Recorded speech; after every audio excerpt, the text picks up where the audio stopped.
saya petani Gen Z ya Pak ya, bukan milenial, Gen Z ini baru. Kendala yang saya alami itu pada bidang pertanian itu pertama air Pak, air itu susah kalau di desa Jamblang. Yang kedua obat-obatan terlalu mahal Pak. Yang ketiga pupuk Pak,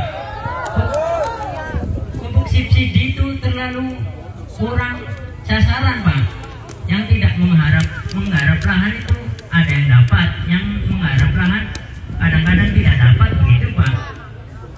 Kita ulas dengan pupuk dan obat-obatan. Sebenarnya tadi sudah dikatakan oleh Bapak Surono bahwa sekarang itu banyak orang penyewa.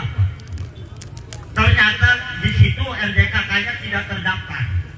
Ini bagaimana solusinya? Karena petani di kita ini yang pemilik ini hanya 0,2 hektar. Itu maksimal Pak.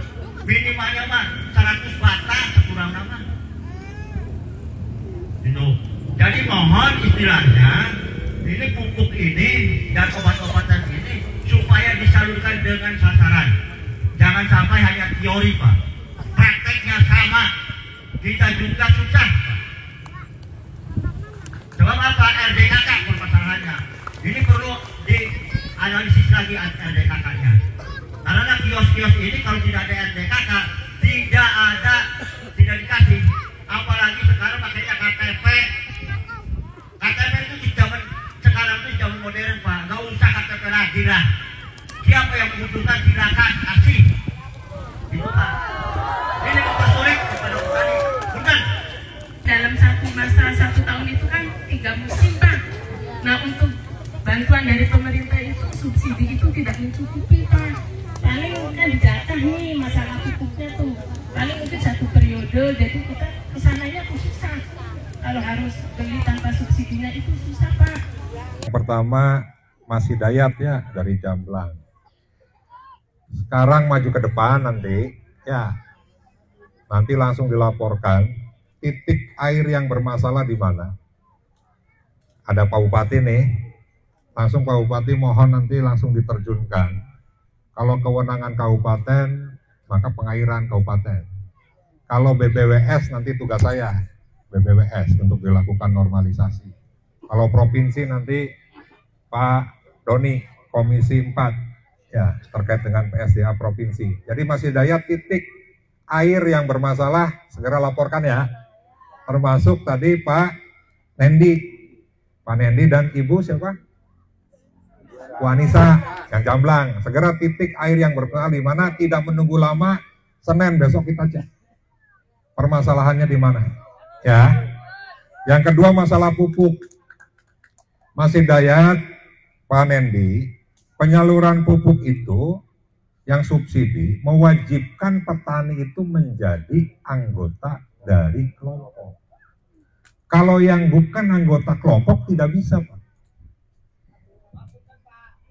Ya, iya sama Pak.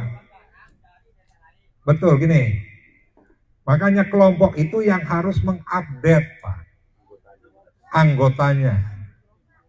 Kalaupun memang permasalahannya beda KTP dengan lokasi garapannya, maka yang ditentukan pupuk distribusi itu disalurkan berdasarkan lokasi garapannya, bukan KTP-nya. Aturannya sudah seperti itu. Saya 10 tahun di Komisi 4. Cuma permasalahannya di bawah ini kadangkala kelompok dengan anggotanya tidak nyambung. Yang kedua, penyuluhnya tidak hadir. Betul? Nah, sekarang Pak Nendi gini saja, termasuk nih Ibu apa? Anissa. Kan sudah jelas tuh, kelompok tani desa ini kios pupuknya di mana itu sudah ada datanya. Dan kita bisa buka RDKK-nya, ada namanya atau tidak. Pada saat tidak ada namanya, maka secara aturan petani itu ya tidak boleh mendapatkan pupuk subsidi. Berarti harus kita perjuangkan untuk dimasukkan ke RDKK. Yang nyusun RDKK siapa? Kelompok tani. Diverifikasi sama penyuluh, masuk ke dinas. Dinas dilaporkan ke kementerian. Kementerian mengalokasikan Kabupaten Cirebon berapa ton. Dan itu sudah jelas namanya ke siapa saja. Kalau itu sudah dilakukan semua, Pak Nendi, ya masih ada masalah. Berarti kuotanya memang kurang. Saat ini kuotanya secara nasional 9,7 juta ton. Dicek petani, berapa sih kebutuhannya 1 hektar untuk pupuk? Oh ternyata ada yang 5 kintal, ada yang 6 kintal, ada yang 7 kintal, bahkan ada yang 8 kintal. Padahal yang disiapkan pemerintah hanya 3,5 kintal. Berarti pemerintah salah ngitungnya. Ya kan? Kebutuhannya 5 kintal, 5 kintal yang disiapkan pemerintah hanya 3,5 kintal. Kembali permasalahannya apa? Anggaran. Pemerintah pusat. Nah makanya tadi saya sampaikan, bisa nggak sih dikombinasi antara pupuk kimia dengan pupuk organik? Harusnya bisa. Kenapa? Karena pada saat ada lahan pertanian, maka di situ ada potensi peternakan. Pada saat bicara peternakan, maka limbah peternakan bisa menjadi bahan baku untuk mengolah pupuk organik. Tapi petani kadang-kala, malas lah, lama lah, apalah segala macam.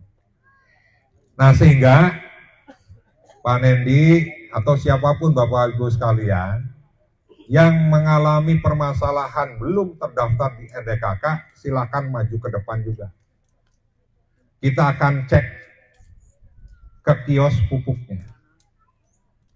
Mudah-mudahan kalau belum kita akan perjuangkan untuk masuk.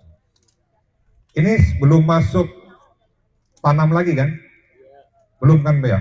Biasanya bulan apa di mata ngaji? MT1-nya bulan apa?